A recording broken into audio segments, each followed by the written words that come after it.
খেলা আসলে একটা সিরিয়াস সময় আমাদের দেশে।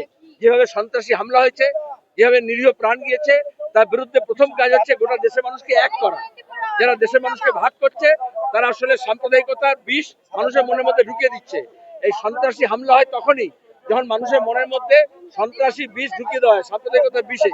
তাহলে যে কারণে সাম্প্রদায়িকতা, সন্ত্রাসবাদ, ফ্যাসিবাদ, তার বিরুদ্ধে আমাদের লড়তে হবে একসঙ্গে। সর্বদল বৈঠকের পর প্রত্যাঘাতের রাস্তায় গেল ভারত। ইতিমধ্যেই 4 পাক সেনা তাদের মৃত্যুর ঘটনা ঘটেছে। ভারত হামলা শুরু করেছে, প্রত্যাঘাত শুরু করেছে। কি বলবেন? সরকারের তো আগে থেকেই সাবধানতা অবলম্বন করা উচিত ছিল এবং এখন উপযুক্ত ব্যবস্থা নেওয়া উচিত ছিল। সর্বদলীয় যখন সিদ্ধান্ত হয়েছে সেখানে বলা হয়েছে এই সময় গোটা দেশকে এক কাঠা করে আমাদের সরকার যা সিদ্ধান্ত নেবে মানুষ তার পাশে থাকবে, কিন্তু সরকারকে ব্যবস্থা নিতে হবে যারা সোশ্যাল মিডিয়া এবং মিডিয়ায় ঘৃণা ছড়াচ্ছে তার বিরুদ্ধে। আজকে এই মিছিলটাকে কি বার্তা দিতে চাইছেন? আমরা চাই দেশের উপর যদি আঘাত আসে দেশ তার জবাব দেবে, কিন্তু দেশের অভ্যন্তরে যারা প্রতিদিন যুদ্ধ ঘোষণা করছে দেশের মানুষের মধ্যে, তাদেরকেও ঘৃণা ভরে প্রত্যাখ্যান করতে হবে।